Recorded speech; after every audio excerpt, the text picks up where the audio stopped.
All right, peace, family. It is your brother Asad and Adrienne. my beautiful wife Adrienne. She dressed like a Muslim today. She got on a Muslim hijab. Hijab. So this will be an interesting video. Quick, we hope, but you know how that goes if you watched the last couple of videos. We want to do a quick update on the old Omicron variant. So, what have we learned since Joe Biden, President Joe Biden, Uncle Joe Biden, mm, announced his travel ban? Well, we have learned that the variant is all over Europe and at least one confirmed case in Canada. Still no travel ban against Canadians. Still no travel ban against Europeans. We have also learned that prior to the South African scientist reporting to the World Health Organization of this new variant, that Belgium, was it Belgium? Belgium, yeah. Belgium had already identified the variant days, possibly weeks before. Not identified. Yes, I guess they identified it, knew it was a new variant, and I guess they did not. I don't know if they reported it or not.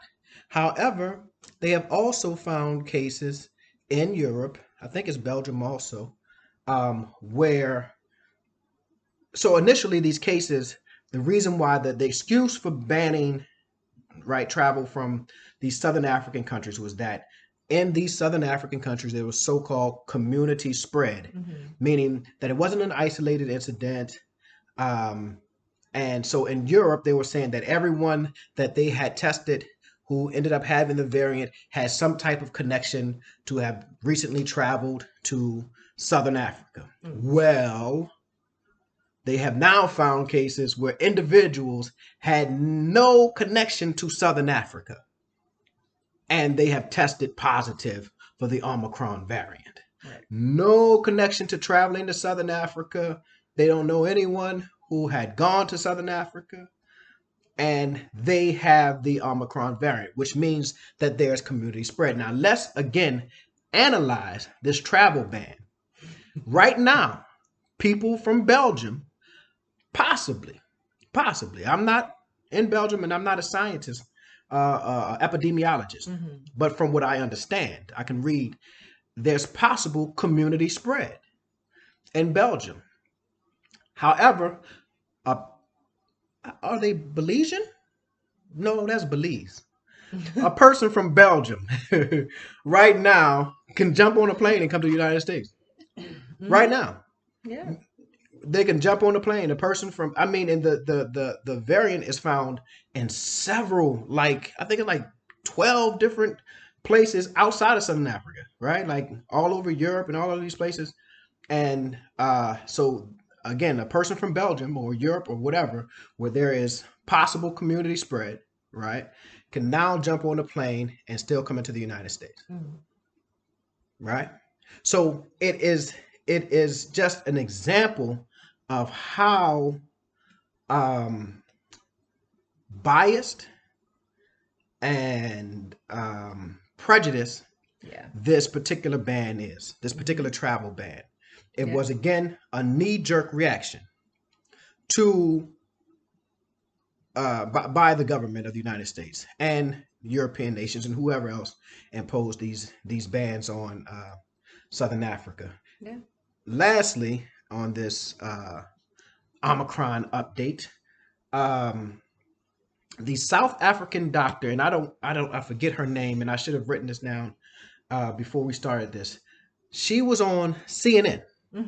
She's a South African doctor who identified these symptoms and then reported it to the South African version of the CDC, right? And then that's how they begin to sequence these this variant.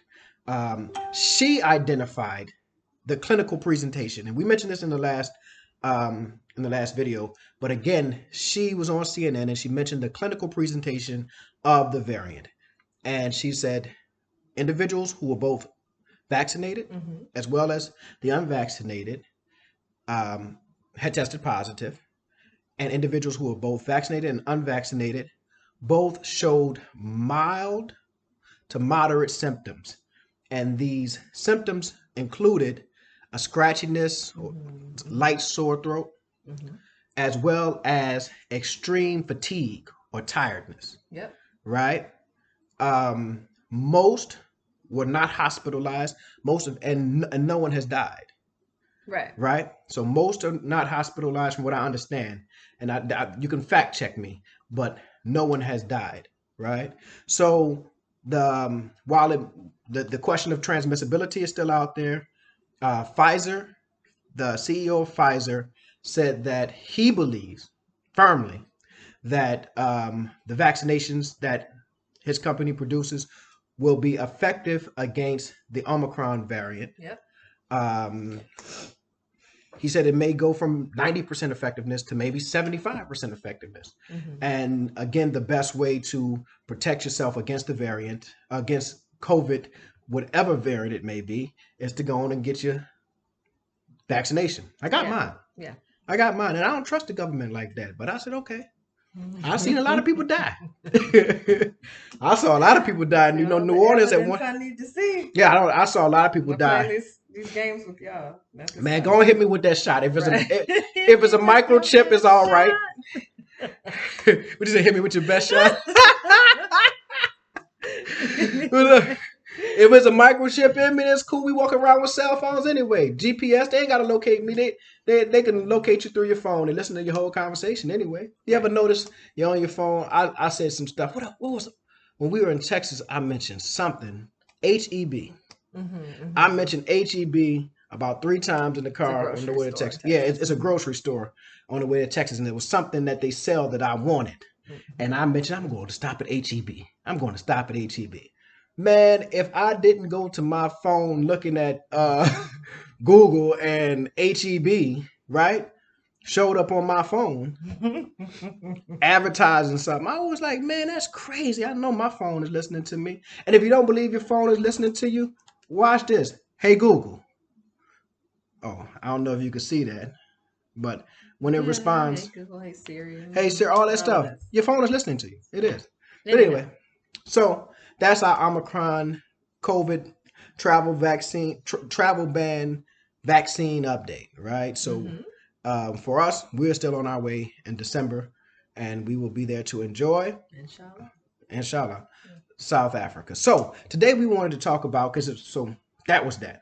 Also, remember, like, comment, and subscribe, and I will also leave the Zoom call information for Friday in the description. I can't wait, man. I've talked to it is gonna be fun. It's gonna be fun. I've talked to so many people thus far from South Africa. Brother called me the day like 1 o'clock in the morning. I guess he didn't realize the time differential, but I was still up. I'm always up doing work and stuff.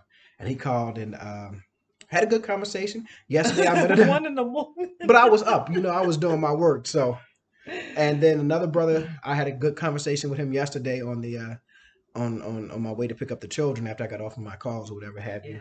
And we kind of discussed a whole bunch of stuff, from Trumpism to school choice, and it's interesting to see an outsider's perspective of the United States. I guess the same way it is interesting to see an outsider's perspective of South Africa. Right. Yeah, so it was very interesting to hear, and great conversation, So the Zoom call link will be in the description. But today, I kind of want to deal with a serious subject, right?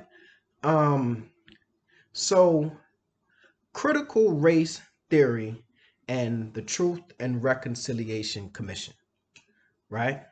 Y'all know, you're like, what? An odd pair. But just like jelly and peanut butter, right? That's an odd pair, but they go together well. And we're going to see how we can bring these things together in this discussion. So, where you starting? Well, tell me, what is critical race theory to you? It's it's understanding how American racism has shaped public policy. Public policy, right? Yeah. So critical race theory starts as a law theory, right? And law, public policy. Yeah. However, we now have a lot of people talking about critical race theory here in the United States, and a lot of red states. And when I say red states are Republican majority states, right? They divide our states up into red states and blue states, and I think purple states, states that kind of can go either way. Yeah. So blue states are states that are more liberal, Democrats, right? Red states are conservative, Republican states, and purple states are states that can go either way. They can swing. They can swing. We call swing states, right? So in a lot of red states, in the last year or so, they have begun to put in legislation that is banning critical race theory. And really, they're not banning critical race theory because, again, critical race theory is for law students, not elementary school sixth graders, right? But what they're really trying to ban is a critical analysis of racism and white supremacy in the history of the United States and why in the last year. So here's my theory, and I could be wrong, but I doubt it. You could be wrong, but I doubt that it. doesn't happen often. Yeah, it don't happen often. So if any of my South African family or my African American family or whoever may be watching this, if you Google lynchings in the United States, Google lynchings in the United States, and I think there were over 4,000 lynchings in the United States in a very short period of time. And a lynching, for those who may not be familiar with that terminology, is when they would take a black person, most likely a black man, and hang him from a tree. Sometimes they would set his body afire, and other times they would quarter him. You know what quarter means? Dismember? They would dismember him, cut him in four. Quarter. They would cut his body in four. Lots of torture involved. They would cut off genitalia and stuff like that. If you look at those pictures, and again, these are pictures. This is not an artist depiction. Right. This is not a painting. These are actual photos because this took place in the 30s and the 40s and probably in the 50s and 60s, you know. But if you look at the pictures, examine those pictures, you will see children 8, 9 years old, 13-year-old, and they babies, yeah. And you will see them as their parents point to the dead body hanging from the tree, this burnt and dismembered black soul hanging from the tree, and these young white kids, babies, are smiling, and the parents are smiling as after they have committed and witnessed a murder. Pause. Full stop. I want you to think about what that does to the psyche of a child, right? What does it do to the psyche of a child? What type of mental gymnastics and psychological dexterity one must have to look at something that is supposed to be traumatic? If you see somebody die, that's traumatic. It's supposed to touch you. Your humanity necessitates that it touch you in a certain way. It's supposed to be traumatizing to see someone die, especially to see someone die in such a vicious and horrible manner.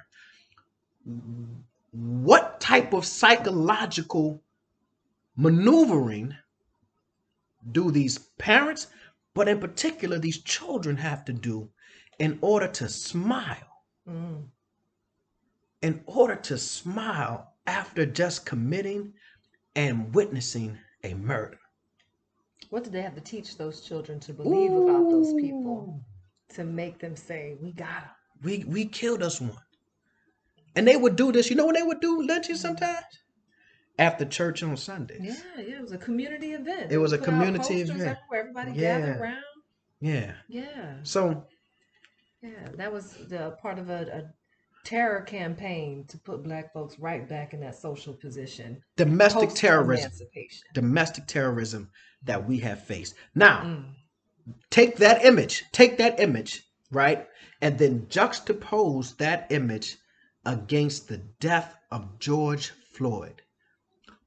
Young Americans, white Americans, young, old, and everyone, but let's talk about in particular young white Americans in particular for the first time in their life. See, they heard about the death of Trayvon. They heard about Mike Brown. They heard about these deaths, but they were not captured on video, Yeah. right? And and I think Tamir Rice's death was captured on video because it was a shooting, but it was something that's quick, boom. But for 8 minutes and 47 seconds, white Americans had to confront and face the ugliness and the viciousness and the grotesqueness of racism and white supremacy. To watch a man cry out for his mother, beg for his life. They had to face it. So when you see the protest that took place afterwards, it was not just black folk protesting. Oh, no. By no means, not by any means. That was the shocking part. It was literally hundreds of thousands of young white Americans, right? Many of which may not have identified as liberal, but it was their humanity that they had to confront, right? What does this have to do with critical race theory? What does this have to do with critical race theory? It was after the protest when the old white folk saw their children coming home and confronting them about their racism. When they saw demanding the statues be brought down. In Confederate statues. So they have in our city, they used to have statues. That's there's one or two left of Confederates. And so Confederates are the people who fought along the side of the Confederacy who wanted to keep slavery intact. Yeah. Right? They decided to break away from the Union, and we had an entire civil war. And instead of placing these people in proper historical context, they placed them on monuments throughout the South in very prominent positions. Long after. Right. So why critical race theory? Why? What does this have to do with critical race theory? It was because George Floyd was a crash course in critical race theory. It was the state public policy on the back of George Floyd, a police officer, right? A representative of the state public policy on the back of George Floyd, a black person. And it was the racism and the dynamics of that brought white folks home to start asking questions to their mom and daddy. Well, hold up, grandma, I remember you saying the N-word. How you getting down now? How do you feel about this now? You know? And it scared white people. It scared white people. The protests? The protest, yeah, that bothered white people. I think the scale of it bothered. But it was a slight inconvenience. Think about it. Well, the scale, because it was all over the world. Right. It was a global demonstration against the foolishness of that. Right. Just the pure evil of it. But yeah, it really put them on a global stage. It put this racism out in front of the world during wide open. Wide open, and everybody's sitting at home on their computers because they can't go to work because COVID got you inside, and they watching this and they say, "Oh my God, this is America! This is America." What that song? The boy, I forgot his name. Danny Glover. Danny Glover. No, his name not Danny Glover. That's the actor. His name. I'm too old to be keeping up with these new people. I forgot his name, but this is Childish Gambino. Anyway. Okay. So. How does this have to do with critical race theory? So these individuals who are in power and these legislators said, you know what? They could not control George Floyd's broadcast, right, throughout the world. The broadcasting of the death of George, the murder, not calling it death, it was a murder of George Floyd, the lynching of George Floyd, right? But They did not want to be confronted anymore with questions about their participation, active participation in racism and white supremacy. And the way you stop that is to control the education and the narrative, to control the narrative as it relates to education. We're not going to teach that. We're not going to teach that African Americans were slaves. They're trying to change the language and say that we were workers. Workers get paid. Slaves, right? Slaves are that's what make you a slave. Right? You get working, not getting paid, right? Texas, in particular, and there's several other states throughout the union. I think it's Kentucky, different other places, have passed legislation to stop the teaching of what they call critical race theory. But it's really not critical race theory. What they're trying to stop is the teaching of actual history, in which the actions and the policies of the American government are then contextualized from the viewpoint of the marginalized and the oppressed. Right. Right? Because how can you be the shining light on the hill when you have this dark ugliness under the surface? I can't be the leader of the free world when your citizens are not free. I'm killing citizens for nothing. Right. Wholesale. Wholesale. Let's keep that 100, right? So that is what critical race, the critical race theory debate is about in the United States. Well, what does this have to do with the Truth and Reconciliation Commission? South Africa has a dirty, vicious, ugly history of apartheid. Right. Dirty, vicious, and ugly history of apartheid. Nothing was pretty about apartheid. But when Mandela takes office, after their first free and democratic election, he forces white South Africans into their George Floyd moment. 21,000 people were able to testify about the viciousness and the atrocities and the humiliation that they faced under the apartheid system. It was a clear moment that said, we will break from this past and go into a new direction. People felt heard. They felt seen. There was criticism of the Truth and Reconciliation Commission. People wanted people to go to jail and face, and that's not my place to discuss that. But what I'm discussing is that South Africa made a concerted effort to address the racism and white supremacy that permeated the culture of South Africa during the apartheid regime. That has never happened in the United States. And we saw the videos of some of that at the Apartheid Museum. Yeah. It was emotional. Yes, indeed. Like me sitting there, they brought me to tears with some of these. I was like, oh my God. It is emotional to sit there and hear it and listen to it. You know, and it's palpable. You can feel it. Why is it emotional? Because humans are hardwired through years of evolution to be sensitive to the needs and the concerns of other human beings. Yeah. We are hardwired. It's hard to walk by someone and see them suffering. But America found a way to walk by Black people and our suffering for centuries.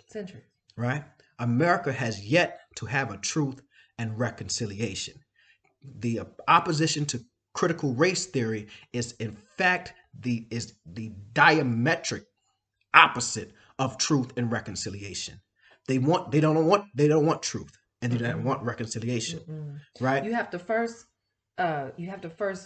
bring us back up, and they have to bring us back up in their eyes to full humanity first, which is something they have not done.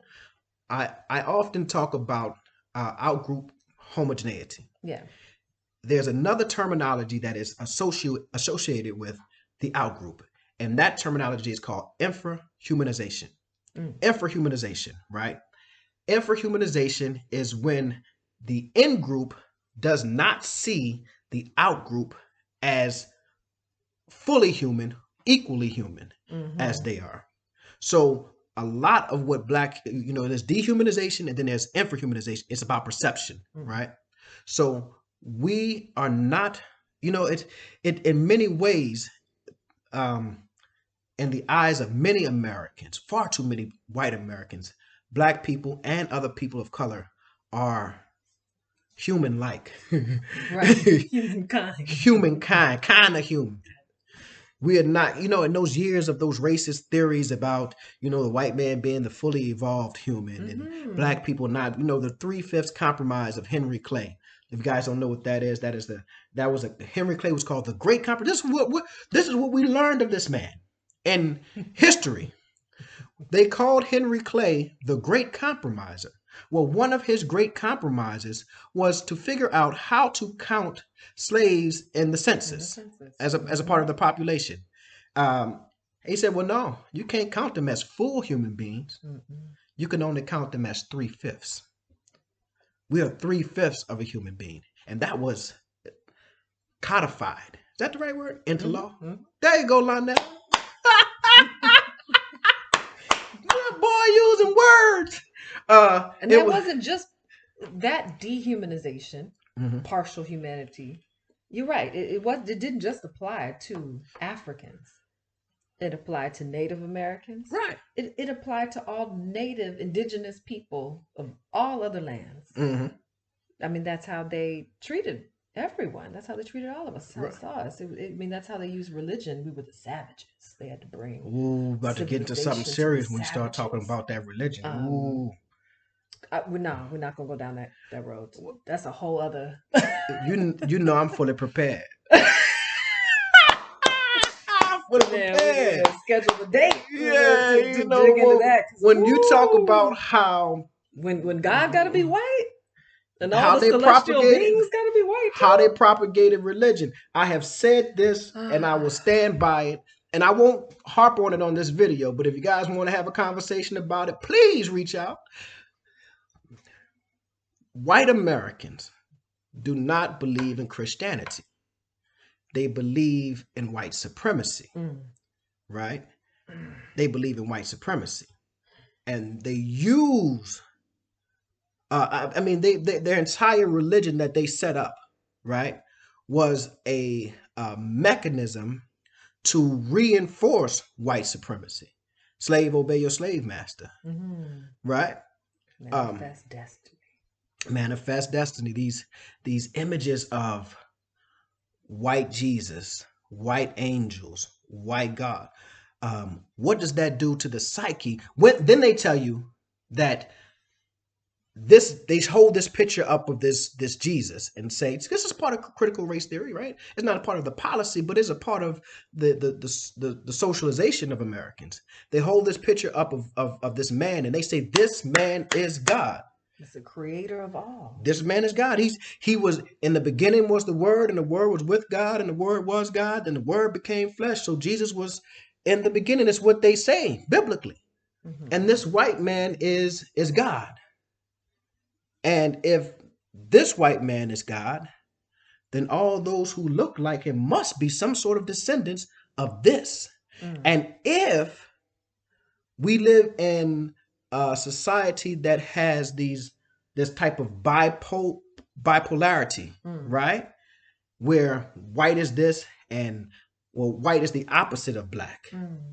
So if the white man is God, then the black man must be some sort of evil, some sort of devil, something opposit, right?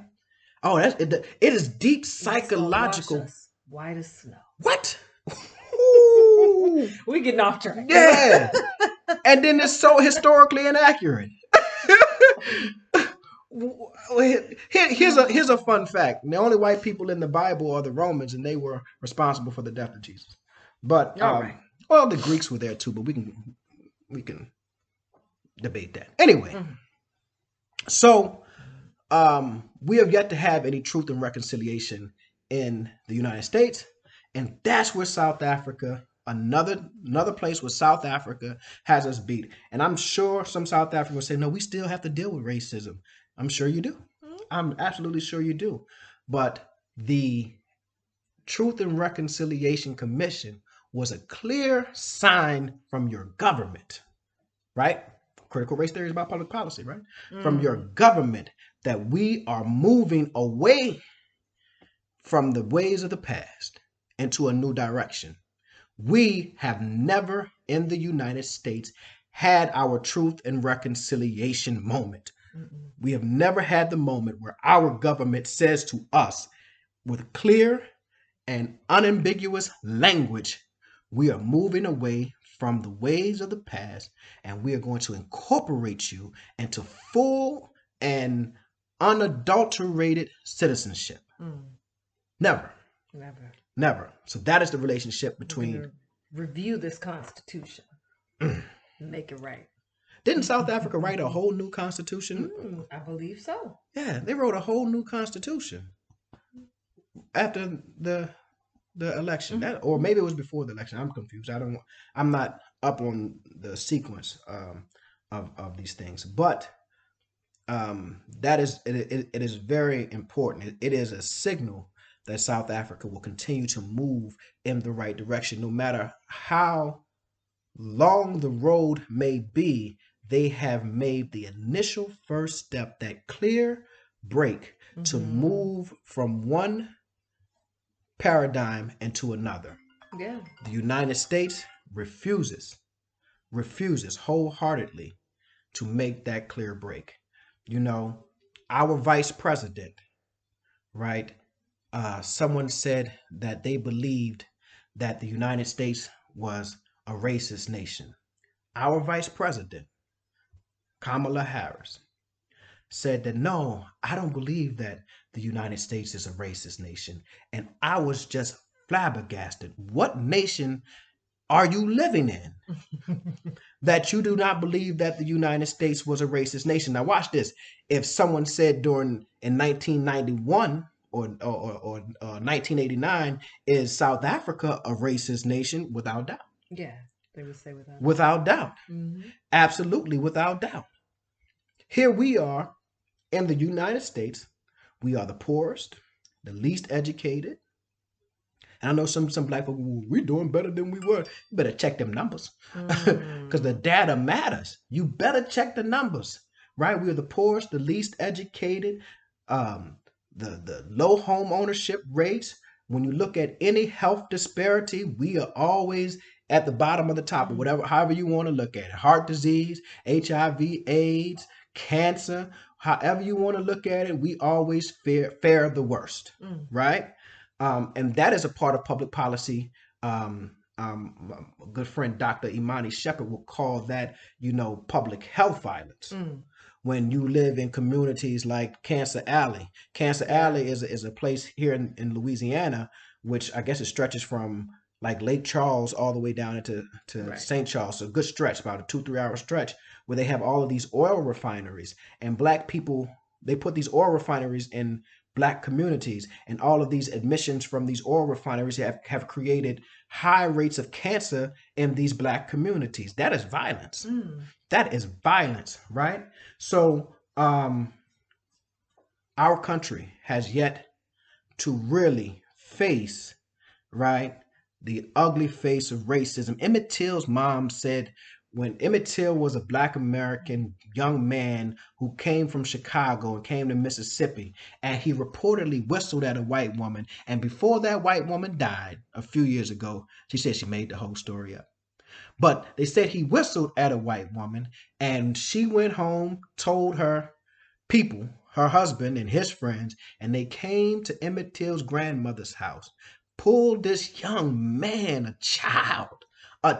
This wasn't a 19, 18-year-old person. I think Emmett Till was 13 or 14 years old. He was young. And they pulled him from his house and they murdered him and threw his body in the river. And his mother, they asked his mother when it was time for the funeral, did she want to close the casket? He said, no, keep that casket open so that America could see the ugly face of racism. And his body was bloated and full. You know when you pull a body from the water. So America, again, has yet to confront the ugly face of racism. George Floyd should have been a pivotal moment to where America said enough is enough. Yeah. Right? Emmett Till should have been a moment when America said enough is enough. Right? It's a whole bunch of Emmett Tills and George Floyds. So many. But you would think that would have been the moment that America said enough is enough.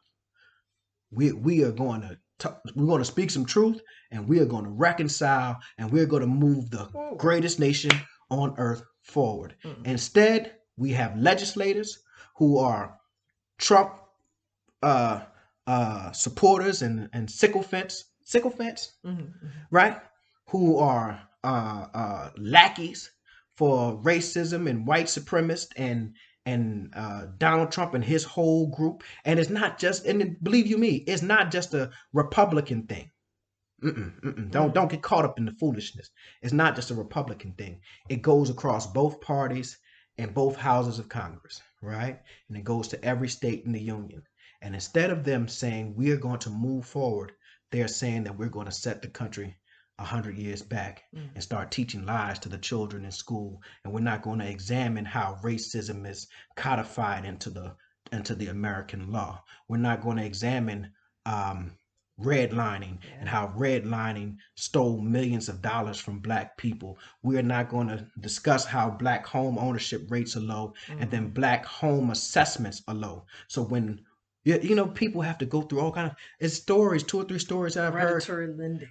Predatory lending, right? And predatory assessments, right? Black folk will tell you, right? There's stories of black people will tell you when the bank comes out to assess your home to see what its value. So you've been living in your home 10 years, you put some stuff and some improvements and you put in new cabinets and you paint it and your house looks great, right? They'll come in and say your house is now valued. You bought your house at $150,000. They may say your house is now valued at $250,000. But black people have to take all the pictures of black folks and their family out, anything that identifies them as black, right? In order to might even have their white friend meet the realtor there. This is the story. This is the story. They do. They'll have their white friend meet the assessor so they can get the best. And for those who think I'm lying, go read the article by the Brookings Institute, right? Because I like to give you the sources, baby. I'm not just going to run it with you without telling you the truth, nah. The source is the Brookings Institute, Dr. Andre Perry, and look up the Brookings Institute, Dr. Andre Perry, former New Orleanian, black home ownership and assessments. Look it up and see the facts for yourself. But anyway, this is 37 minutes that we've been running off, man. Going on and on. All right, y'all. Zoom call on Friday.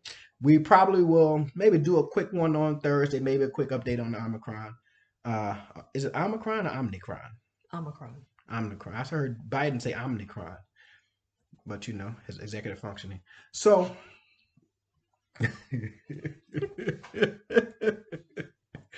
man, peace, love, and blessings, and everybody. Make sure you like, comment, and subscribe. Thank you guys for all of the support. Shout out to my South African family who've been emailing me, who've been, calling me, whatever, man. We appreciate it. We look forward to being there in December. And any closing remarks? No closing remarks. All right, man. We love y'all. Peace.